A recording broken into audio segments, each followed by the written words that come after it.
देखिए, मुझे कल किसी ने पूछा कि ये नर्क क्या होता है। बोलो, जिस दिन आप जेल में पहला कदम रखता है तो नर्क शुरू होता है। सूरज की किरण नहीं दिखता है, प्रकाश नहीं है, तो उसका असर होता है, सुनने में, देखने में असर होता है। आप बहुत सी बातें भूल जाते हो क्योंकि आपका कम्युनिकेशन और कनेक्शन टूटता है।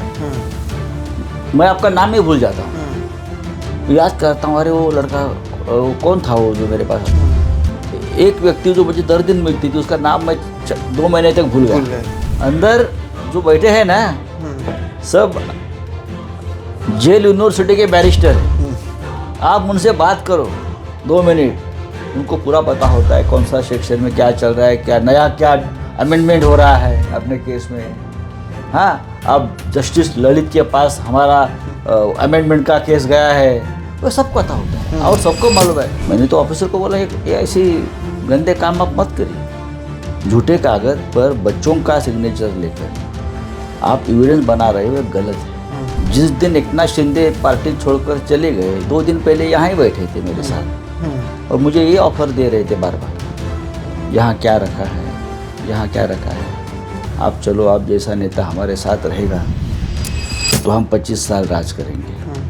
क्योंकि आज मैं जो भी हूँ मेरे पार्टी की वजह से हूँ, और पार्टी को जब संकट है तो मैं भाग कर नहीं जा सकता हूँ, मैं भगोड़ा नहीं। जब मेरे बारे में लिखा जाएगा तो लोग ये नहीं कहेंगे डरपोक और भगोड़ा। नमस्कार दोस्तों 2014 के बाद इस देश में ईडी के नाम से हमने देखा गया कि कैसे राजनीति बदलती गई, सरकारें बनी, सरकारें गिरी, किस तरह से नेताओं को दूसरे पार्टी में लाया गया। कुछ नेताओं को तो अच्छे से नींद आने लग गई क्योंकि वो बीजेपी में शामिल हो गए।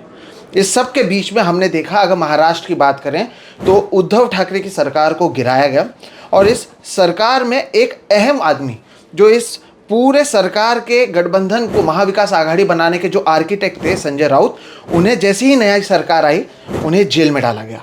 उन्हें ईडी का उनके ऊपर केस लगाया गया। 109 दिन इनफैक्ट वो जेल में रहे थे और उसके बाद भी उन्होंने ना ही पार्टी छोड़ी, ना ही अपने स्टैंड को बदला। दर्शकों, अब उनकी ओर से एक किताब आई है। इस किताब का नाम है नरकातला स्वर्ग। अगर हिंदी में इसे कहूँ तो नर्क के भीतर का स्वर्ग, इस तरह से इस किताब का नाम है। और संजय राउत ने इस किताब के अंदर न केवल अपने राजनीति इतिहास जो है, जो शायद कई लोग भूल चुके हैं सोशल मीडिया के दौर में, उसके बारे में बात की है, बल्कि जेल के भीतर किस तरह से एक अलग दुनिया है इसके बारे में बात की है। आज इन तमाम मुद्दों पर हम बात करेंगे। राउत साहब, आप हमारे साथ जुड़े हैं, बहुत बहुत स्वागत है आपका, आप हमारे साथ आए हैं। सर, आपकी इस किताब को मैंने पढ़ा और लोगों को मैं बता दूं कि ये बहुत ही रोचक किताब है। जिन्होंने नहीं, अभी ये रिलीज़ होने वाली है 17 तारीख को, 240 पन्ने की ये किताब है। राउत साहब, आपने इसका नाम रखा है नरकातला स्वर्ग। जब किताब पढ़ेंगे तब समझ में आता है कि ये नाम किसने दिया, क्या हुआ। लेकिन अगर मैं लोगों को एक कॉन्टेक्स्ट दूँ तो दर्शकों, संजय राउत जी का जो नंबर था, जो कैदी नंबर होता है 8569, उनके नज़र से आप इस किताब को देखिए। उन्हें रखा गया था यार्ड नंबर 12 में। ये वही यार्ड है जहाँ पर एक समय अजमल कसाब को ऊपर पहले मंजिल पर रखा गया था।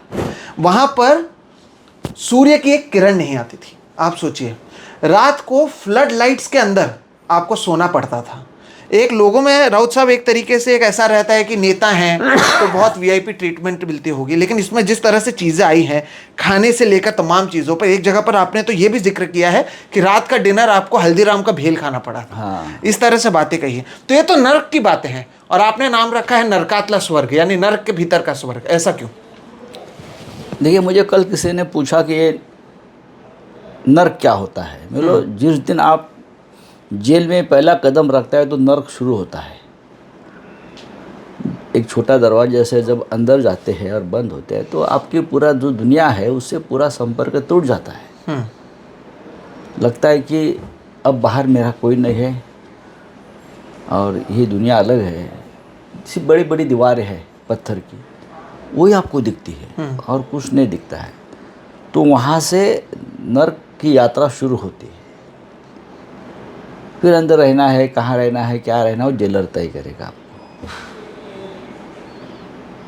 और ऐसी दुनिया है जहाँ आपकी पहचान नहीं है, आपको आदत नहीं है, आप एक अलग दुनिया से आए हो। यहाँ एमपी है, आप नेता है या कोई उद्योगपति है या कोई विचारवंत है, बुद्धिमान है, ऐसे बहुत लोग आते हैं। जैसे कि वो एल्गार वाले आए थे, वो सब बड़े कोई प्रोफेसर है सब, तो अलग दुनिया में आते हैं। तो आप कैसे एडजस्ट करोगे अंदर? तो जब आप दिन निकलते हैं, जैसे आपने कहा कि सूरज की किरणें नहीं दिखती, ये सच है। मैं जहाँ था सूरज की किरण, मैं हार्ट पेशेंट हूँ, मेरे अंदर 7 स्टेन्स है, ये बहुत सीरियस बात है, 7 स्टेन्स। तो मुझे चलना ज़रूरी होता है, तो वहाँ कोई गुंजाइश नहीं है चलने, आप वॉक को बंद कर देते आपको, सूरज की किरण नहीं है। तो जब कभी 8 दिन में 10 दिन में हमको बाहर निकाला जाता था, वकील आया है मिलने में, तब सूरज का किरण दिखता था बाहर का, तो बोलता था अरे 10-10 दिन में। हाँ, तो हम लोग बोलते थे आज स्वर्ग सुख है, सूरज को देखा। तो हम लोग 2 मिनट खड़े रहते थे, मेरे थोड़ा सूरज का किरण लेकर थोड़े फिर अंदर जाते थे। थोड़ा हम बोलते थे 2 मिनट ठहरो, अंदर जाएंगे, थोड़ा हवा लेता हूँ, सांस लेता हूँ। कोई अच्छा पानी का बॉटल देता है मेहरबानी में, तो लगता है आज स्वर्ग का दिन है। या कोई चाय देता है अच्छा, या कॉफ़ी देता है। तो ये जो क्षण होते हैं वो वहाँ स्वर्ग सुख के क्षण होते हैं जी। कभी 1 मिनट 2 मिनट, तो उसके साथ ही आपको जीना पड़ता है। बाकी फिर दिन भर का जो कष्ट होता है, दुख होता है, एकांतवास होता है, उसको आप भूल जाते हो कुछ क्षण के लिए। तो ये स्वर्ग है। तो जेल में हमारे जैसे लोग हैं, उनके लिए ये स्वर्ग है। बिल्कुल। यहाँ पे एक चीज़ मैं आपको बताना चाहूँगा, या मैं दर्शकों को बताना चाहूँगा। 2022 की बात है राउत साहब, मुझे लगता है शिवसेना भवन में आपने एक प्रेस कॉन्फ्रेंस बुलाई थी। तभी महाविकास आघाड़ी की सरकार थी, और मुझे अब भी याद है आपने तभी वेंकैया नायडू साहब को पत्र लिखा था, जिसका आपने जिक्र किया है। लेकिन उस समय आपने कहा था कि ये सरकार गिराने की पूरी ताकत लगाई जा रही है, सरकार गिराने की कोशिश है। आपको ये कहा गया कि अगर आप कुछ नहीं बोलेंगे तो आप बच जाएंगे, और तब भी आपने कहा था कि मेरी पूरी तैयारी है जेल के भीतर रहने की। एक ऐसे समय में जब हमने देखा है कि आपकी ही पार्टी टूट गई क्योंकि लोग जेल में नहीं जाना चाहते थे, एक आसान रास्ता तो था आपके सामने। अब ये आप बतौर सांसद ये कह रहे हैं कि कोई पानी का बॉटल दे दे, कोई एक अच्छी चाय दे दे तो स्वर्ग वाली फीलिंग होती थी, तो आप इससे बच सकते थे। क्यों आपको लगा कि नहीं होना चाहिए? और इस पूरे किताब को दर्शकों आप जब पढ़ोगे तो उसमें आपने कहीं पे भी एक भी बार हताशा नज़र नहीं है। आपने अपने परिवार वालों को भी पत्र लिखा, या परिवार वालों के पत्र आया, सब जगह पे आपने कहा कि हमें स्ट्रांग रहना, और एक मानसिकता के साथ आप गए। क्यों ऐसा लगा कि आपको करना चाहिए? बहुत आसान रास्ता था, शायद मंत्री होते, आप सत्ता में होते, बहुत सारी चीज़ें हो सकती थी, आपने वो किया नहीं। देखो, ये तो सही है कि मैं भी घुटने टेक कर मेरा बचाव कर सकता था। जो आपने कहा कि आप मंत्री बन सकते थे, या मैं तो हमेशा से कभी भी मंत्री बन सकता था। जिस दिन एकनाथ शिंदे पार्टी छोड़कर चले गए, 2 दिन पहले यहाँ ही बैठे थे मेरे साथ, और मुझे ये ऑफ़र दे रहे थे बार बार, यहाँ क्या रखा है, यहाँ क्या रखा है, आप चलो, आप जैसा नेता हमारे साथ रहेगा तो हम 25 साल राज करेंगे। आप जैसा नेता अगर मेरे साथ रहेगा तो हमारे पार्टी को भी ताकत मिलेगी। जो उनका जो गुड, नहीं ऐसा नहीं होता है, आप भी मत करिए। लेकिन हमने ये स्वीकार किया कि जिस बाला साहब ठाकरे ने और उनकी पार्टी ने हमें सब कुछ दिया है, उस परिवार के साथ मेरा जो रिश्ता रहा, तो सुख भी मिला है ना, बहुत कुछ दिया है ना। तो अगर आप ये दुख की घड़ी है तो वो भी स्वीकार करना चाहिए। और मैं ही टूट गया और मैं ही भाग गया तो और भी लोग ज़्यादा भाग जाते, कि एक स्तंभ ही गिर गया और पार्टी को ज़्यादा नुकसान होता। इसलिए मैंने और हमारे पूरे परिवार ने स्वीकार किया कि हमको ये करना है। और हमारा परिवार बहुत स्ट्रांग है। मेरी बच्ची है, मेरी पत्नी है, मेरी माँ है। वो हमेशा हमें कहती है, बोलते है कि जब तुम गलत नहीं हो तो पीछे मत हटना, हम हमारा देख लेंगे। और हमारी पार्टी तो एक मूवमेंट है, आंदोलन है, और आंदोलन में ये सब बातें होती है, जेल होती है, या कोर्ट केसेस होते हैं, एफआईआर होते हैं, हमले होते हैं, ये आपको सहन करना पड़ता है। क्योंकि आज मैं जो भी हूँ मेरे पार्टी की वजह से हूँ, और पार्टी को जब संकट है तो मैं भाग करने जा सकता हूँ, मैं भगोड़ा नहीं हूँ। जब मेरे बारे में लिखा जाएगा तो लोग ये नहीं कहेंगे डरपोक और भगोड़ा था। सही बात है। अब क्योंकि आपने फैमिली की बात की, तो ये पूरा मामला क्या था जन दर्शकों को नहीं पता है।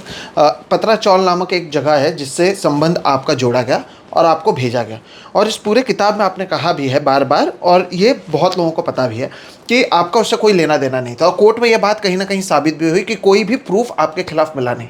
इसके बावजूद जब एक सांसद को मैं देखता हूँ जो इतने ताकतवर हैं, जिन्होंने एक सरकार का आर्किटेक्ट बनाया, अगर उन्हें 109 दिन रहना पड़ता है, और परिवार वालों पर कितना असर पड़ता है राउत साहब, उससे भी संबंधित एक जो मैं इसमें कई उदाहरण आपने दिए हैं, एक उदाहरण जो मैं लेता हूँ कि आपके दादर वाले घर में आपके बेटी से अनजाने में कुछ पेपर्स पे साइन करवा लिया है। मतलब ये जब अब मैं सोचता हूँ एज अ थर्ड पर्सन, ये कितनी खतरनाक बात है कि फॉर्मेलिटीज़ के नाम पर साइन करवा लिया, आपको धमकी देना, आपके परिवार वालों को ईडी के दफ्तर में बुलाना, बाकी तरीके की चीज़ों को करना, इसे किस तरह से देखते हैं? इसका कहीं ना कहीं तो असर पड़ता है। बहुत छोटी है, हाँ, छोटी है। यहाँ जब सुबह 6 बजे से रेड शुरू हो गया तब वो लोग बोले ना हमको दादर में भी हमारी एक टीम गई है दादर के घर में, तो वहाँ बोलो आपने तो यहाँ मुझे पकड़ कर रखा है, दादर में कौन जाएगा? नहीं कोई घर की बात, तो छोटी बच्ची थी, बोलो बाबा मैं जाता हूँ, तो जाइए, बोला लेके जाओ चाबी। तो यहाँ वहाँ से कागज़ निकाल कर उनका सिग्नेचर ले लिया, जो एविडेंस के तौर पर सामने लाया। जब मेरे सामने कागज़ आया तो ये कागज़ हमारे सामने कभी आया ही नहीं है, ये कागज़ किसने बनाए हैं? मैंने तो ऑफिसर को बोला ये ऐसी गंदे काम आप मत करिए, झूठे कागज़ पर बच्चों का सिग्नेचर लेकर आप एविडेंस बना रहे हो, ये गलत है, आपको कानून माफ़ नहीं करेगा। और न्यायालय ने ये दिखाया कि आपने गलत किया है, ये नहीं है। मैंने जो किसी से व्यवहार किया ही नहीं है ज़िंदगी में, उनके नाम के सामने कोई अमाउंट रखकर कागज़ टाइप करके उनका ऊपर बच्चों का सिग्नेचर लेकर, हाँ ये कागज़ यहाँ मिला है, वो कागज़ यहाँ मिला है, ये तो मेरे बारे में नहीं, बहुत जहाँ जहाँ ईडी की रेड होती है वहाँ ये लोग करते हैं। गलत काम तो ये लोग करते हैं, ये कानून से काम नहीं करते ये लोग। जो एक्ट, ये PML एक्ट क्यों बना है? हाँ, ब्लैक मनी। ब्लैक मनी कौन सा है कि स्मगलर्स, ड्रग्स रैकेटियर्स, वहाँ जो पैसा आता जाता रहता है, टेररिस्ट, उनको फंडिंग होता है, वो करने वाले के लिए है ये कानून, मनी लॉन्ड्रिंग। लेकिन हमको पकड़ लेते हैं, अनिल देशमुख को पकड़ लेते हैं, संजय सिंह को पकड़ लेते हैं, हेमंत सोरेन को पकड़ लेते हैं, और अपने आप को यही शिक्षा, एक पनिशमेंट है कि आपको बेल नहीं मिलेगा, यही पनिशमेंट है। बाकी कोर्ट में कुछ नहीं होता है, प्रोसेस ही पनिशमेंट है, बस ये प्रोसेस है। 4-4 साल जेल में रहना, 2-2 साल जेल में रहना, यही उसमें ये लोग खुश रहते हैं। और फिर 2-4 महीने तक बदनामी करेंगे, 2000 करोड़ का घोटाला, 5000 करोड़ का घोटाला, 1000 करोड़ का, बस ये बड़े बड़े आंकड़े देते हैं। उनके ईडी के बाहर एजेंट रहते हैं मीडिया में, या वो किरीट सोमैया जैसे लोफर लोग रहते हैं, उनके माध्यम से मीडिया को देते हैं, बाकी कुछ नहीं है। और कोर्ट में ये एक भी बात टिकती नहीं। लेकिन फिर इतने महीने जेल में रहना पड़ता है। आपने इसमें अनिल देशमुख का भी जिक्र किया है, वो तो 1 साल से ज़्यादा रहे थे, और एक दिन वो दुखी होकर आपको कह भी रहे थे कि आज मुझे 1 साल हो गया इस जेल में और मुझे पता नहीं मैंने क्या किया। अब सर ये मैं आपसे एक व्यक्तिगत सवाल ये पूछना चाहता हूँ। अब मैं यहाँ पे आया हूँ, मुझे पता है बाहर मीडिया खड़ी हुई है आपके बयान लेने के लिए, आप दिन भर कितने घंटे लिखते हैं ये हमें पता है, आप कितने लोगों से दिन में मिलते हैं, लेकिन जब दीवार के उस पार आप जेल में चले जाते हैं, पूरा कनेक्शन ज़ीरो हो जाता है। और इतने दशकों से आप ये काम करते आए हैं, अचानक से एक दिन सब चले जाना, इसका तो असर पड़ता होगा, मानसिक असर, शारीरिक असर। मुझे याद है जब आप आए थे बाहर, तब मैं चैनल में था और आपका इंटरव्यू किया था, तब आपने कहा भी था वज़न पर असर पड़ गया, नज़रों से देखना आपको कम हो गया था, क्योंकि सूरज के किरण नहीं दिखता है ना, प्रकाश नहीं है, तो उसका असर होता है, सुनने में, देखने में असर होता है। आप बहुत सी बातें भूल जाते हो, क्योंकि आपका कम्युनिकेशन और कनेक्शन टूटता है। मैं आपका नाम ही भूल जाता हूँ, याद करता हूँ, अरे वो लड़का वो कौन था वो जो मेरे पास, एक व्यक्ति जो मुझे 10 दिन मिलती थी, उसका नाम मैं 2 महीने तक भूल भूल गया। गए। फिर मेरा भाई आया तो मैं उसको पूछा, यार वो सातारा से हमारे अपने एक आदमी है, उसका नाम मैं भूल रहा हूँ, वो ऐसा ऐसा भाषण करता है, वो करता है। नाम भूल जाते हैं आप, सब कुछ भूल जाते हो अंदर, आपकी एक कम हो जाती है मेमोरी। लेकिन अब मैं इसके आगे बढ़ना चाहूँगा। इसमें दर्शकों तमाम आप इसे एक नेता के बुक के तौर पर ना देखें। जेल के अंदर की दुनिया कितनी अलग है और क्या कुछ होता है इस जेल के अंदर, इसके ऊपर रोचक ये किताब है। राउत साहब, पहले तो ये किताब मराठी में है, जो लोग हिंदी और इंग्लिश पढ़ते हैं क्या उनके लिए किताब आने वाली है? पहला इंग्लिश सवाल। में किताब हो गई है पूरी। अच्छा। इंग्लिश और हिंदी में ये किताब लगभग पूरी हो चुकी है, और उसका जो विमोचन है वो दिल्ली में होगा। राहुल गांधी जी आएगी उसके लिए। अच्छा। राहुल गांधी जी ने कहा कि मैं आ जाऊंगा। अच्छा, तो ये भी एक महत्वपूर्ण बात है। लेकिन ये इसलिए मैं आपको कह रहा था क्योंकि आपने इसमें ईडी का जो जिक्र है वो अलकायदा से किया हुआ है, और शुरुआत के जो चैप्टर्स हैं आपके, उसमें आपने बताया है कि कैसे केंद्र की बीजेपी सरकार 2002 के बाद नरेंद्र मोदी को हटाना चाहती थी, लेकिन बाला साहब ठाकरे की वजह से वो बच गए। या फिर अमित शाह, एक छोटे जय शाह जब बच्चे थे, उन्हें काली पीली टैक्सी लेकर पहले दिन तो मातोश्री आए तो उन्हें अंदर ही नहीं लिया गया, फिर दूसरे दिन फिर आए, फिर शाम को बोला गया, फिर बाला साहब ठाकरे की वजह से वो बचे। और 2014 का भी आपने जिक्र किया कि जब नरेंद्र मोदी प्रधानमंत्री बने थे, अमित शाह कहीं आसपास नज़र भी नहीं आ रहे। एक वो दिन है और एक अभी का दिन है जब शिवसेना के 2 टुकड़े कर दिए गए। उद्धव ठाकरे जो बाला साहब ठाकरे के बेटे हैं, उन्हें लेकर ना जाना, यही अमित शाह और नरेंद्र मोदी ने क्या कुछ सारी बातें कही हैं। आपने शरद पवार का जिक्र किया कि कैसे शरद पवार ने नरेंद्र मोदी को बताया, उन्हें भी तोड़ा गया, शिवसेना को भी तोड़ा गया। शरद पवार ने तो अमित शाह को भी बचाया है ना। अमित शाह को भी बचाया। तो अब जब इसे देखते हैं, आपको ऐसा नहीं लगता कि उस समय आप लोगों ने इन्हें बचाया, लेकिन इन्होंने आपका साथ ना देते हुए आपसे बदला लिया? देखिए, ये व्यापारी लोग हैं, ऐसा हमको लगता है। व्यापार जो करता है, बिजनेस में कोई भावना नहीं होती, इमोशन नहीं होते। अगर आप व्यापारी है तो व्यापार में कोई मैक्सिमम लोग इमोशन नहीं रखते। उनके लिए प्रॉफिट एंड लॉस यही बात होती है। तो ये लोगों ने इसी प्रकार से काम किया। ये बाला साहब ठाकरे, उनके परिवार ने हमको ये मदद की, ये मदद की, ये भूल जाते हैं लोग। व्यापारी लोग हैं, ठीक है, छोड़ दीजिए अभी।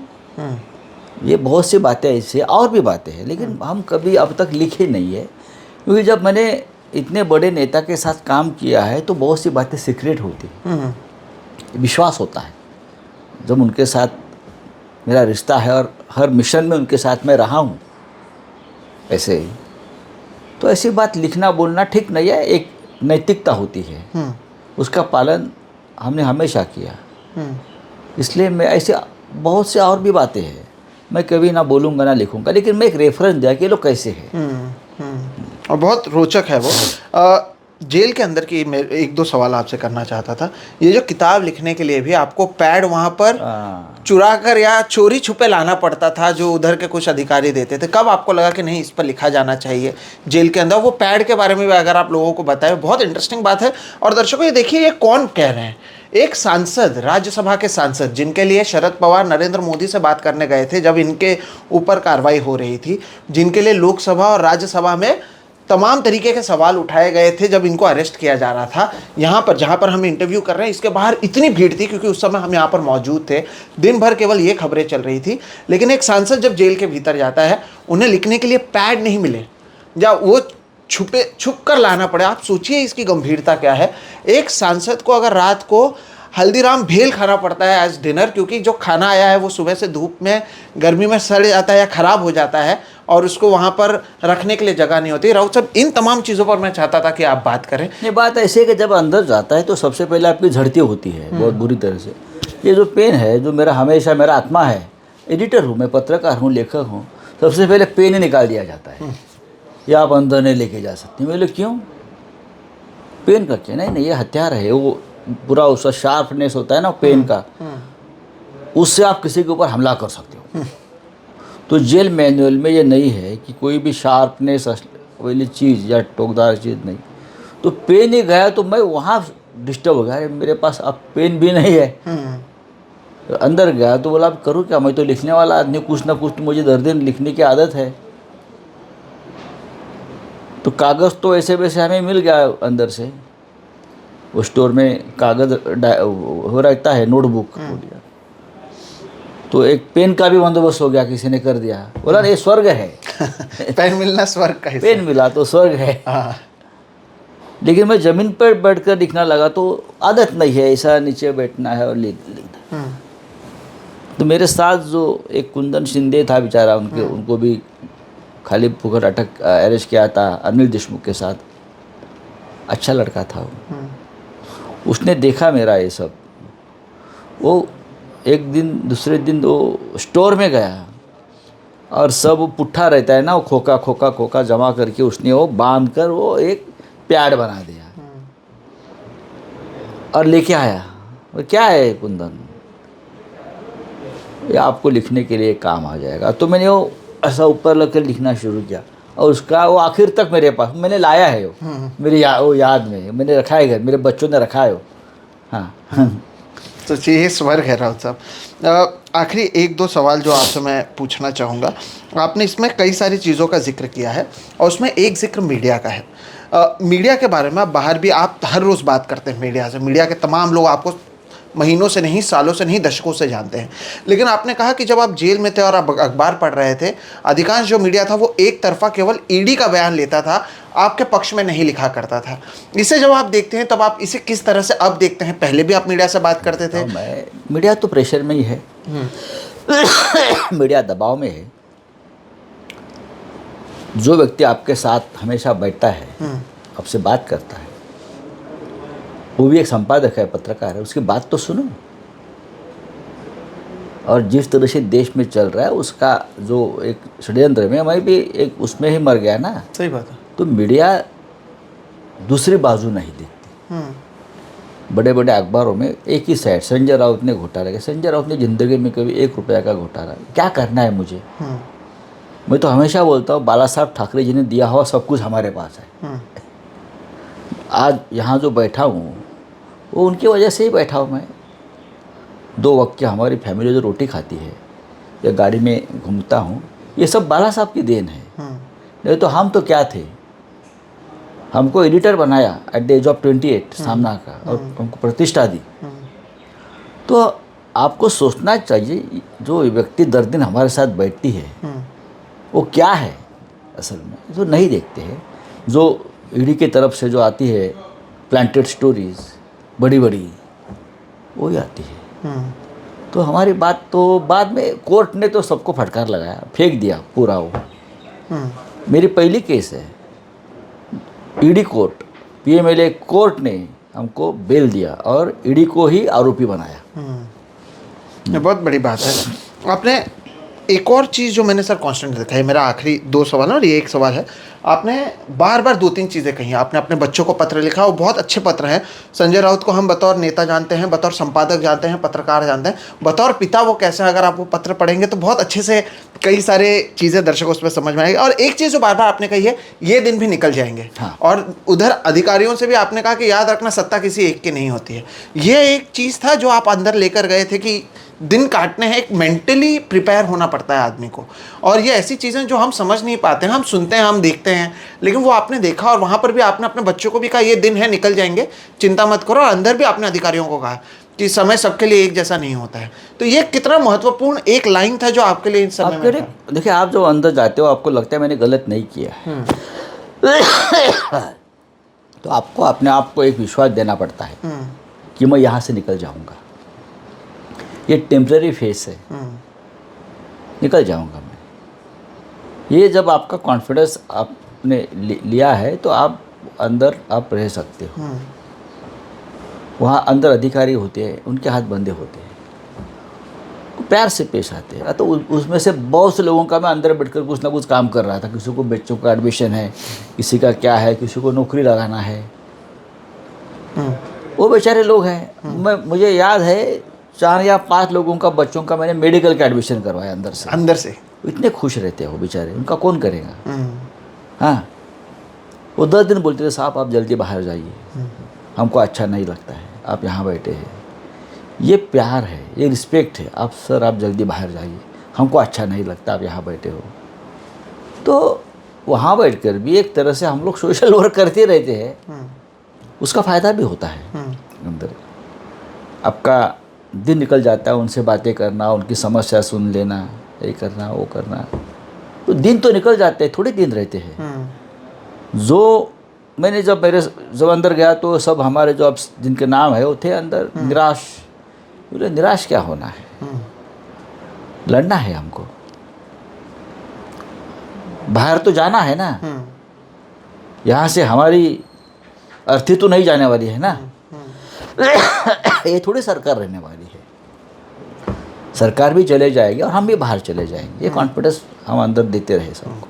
और इसी से संबंधित दर्शकों एक आखिरी जो सवाल था, और मुझे वो लाइन जो है आपका बहुत पसंद भी आया था, वो आपने कहा है, मुझे लगता है एक महत्वपूर्ण लाइन है, क्योंकि अगर आप पढ़ेंगे आपको जेल के अंदर के ऐसे तमाम दिन भर में किस तरह के लोग बातें करते थे, क्या होता था। तो सर आपने एक लाइन जो लिखा है वो मुझे बहुत व्यापक लगा कि आदमी जेल में जाकर या तो एक लॉ एक्सपर्ट बन जाता है या और बड़ा गुनहगार बनकर निकलता है। और ये मानसिकता आपने देखी है अंदर लोगों की, कोई इतना निराश है कि आत्महत्या करना चाहता है, आप लोगों से बात करते थे, उनके कैसे खुश रखे ये देखते थे। और लॉ एक्सपर्ट की उन्हें इतना भी पता है कि कौन सा जज कैसा है या कौन सा वकील वैसा है। सब बैरिस्टर अंदर जो बैठे हैं ना, सब जेल यूनिवर्सिटी के बैरिस्टर हैं। आप उनसे बात करो 2 मिनट, उनको पूरा पता होता है कौन सा सेक्शन में क्या चल रहा है, क्या नया क्या अमेंडमेंट हो रहा है अपने केस में। हाँ, अब जस्टिस ललित के पास हमारा अमेंडमेंट का केस गया है, वो सब पता होता है और सबको मालूम है आपको 2 महीने में बेल हो जाएगा अभी। और कौन से वकील के पास जाना चाहिए, कौन सा वकील आजकल चल रहा है मार्केट में, कौन सा जज का क्या मेंटालिटी है, अंदर बैठकर पूरी ये पंचायत चलती रहती है लोगों में। बहुत पूरा ज्ञान मिलता है अंदर। तो बहुत बहुत शुक्रिया राउत साहब, आपने समय दिया। दर्शकों जो हमने बात की, मैं आप यकीन मानिए इस किताब का 5% भी बात हमने यहाँ पर राउत साहब से नहीं की है। ये किताब है, इसका नाम है नरकातला स्वर्ग, और 17 तारीख को इसे बड़े जोर शोर से जावेद अख्तर, शरद पवार, उद्धव ठाकरे तो है ही, इनके सामने इस किताब को अभी रिलीज़ किया जा रहा है मराठी में, और जैसे कि सर ने कहा हिंदी इंग्लिश में भी इसे आने वाले हैं। इसमें आपको तमाम चीज़ें पता चलेगी, जेल के अंदर किस तरह से वातावरण रहता है, किस तरह से लोग बात करते हैं, एक यार्ड से दूसरे यार्ड में कैसी चीज़ें पहुंचती हैं, उसके अलावा अंदर की मानसिकता बाहर की मानसिकता कैसी होती है, लॉ एक्सपर्ट लोग कैसे बनते हैं, जो पत्र लिखे जाते हैं उसका सेंसरशिप कैसा होता है, इस तरह की तमाम जानकारी इस 240 पन्ने की किताब में है, और एक व्यापक किताब है। राउत साहब बहुत बहुत शुक्रिया, आपने समय दिया इस पर बातचीत करने के लिए। और यकीनन ये मुझे लगा था कि कई सवाल होते हैं कि जब ईडी के अधिकारी आते हैं तो घंटों घंटे घर पे कैसे रहते हैं, क्या करते हैं, और आपने तो 6:30 बजे कहा था कि मुझे पकड़ने वाले हो तो क्यों इतना नाटक कर रहे हो, ले चलो मुझे। इस तरह की तमाम चीज़ें दर्शकों आपको नरेंद्र मोदी अमित शाह के इतिहास के बारे में आपको पढ़ने मिलेगा। और अगर एक सांसद, ये आप बात गंभीरता से सुनिए, जो लगातार मीडिया में रहते हैं, जो ताकतवर हैं, अगर बिना किसी केस के उन्हें 109 दिन जेल में रहना पड़ता है, हवे से केस बनाया जाता है, तो क्या ये अघोषित इमरजेंसी है या नहीं, ये आप सोचिएगा। किताब आप पढ़ेंगे तो इस तरह के तमाम सवालों के जवाब आपको अपने आप मिल जाएंगे। राउत साहब बहुत बहुत शुक्रिया, आपने समय दिया और हमसे बातचीत की। फिलहाल इस वीडियो में इतना ही दर्शकों, नमस्कार।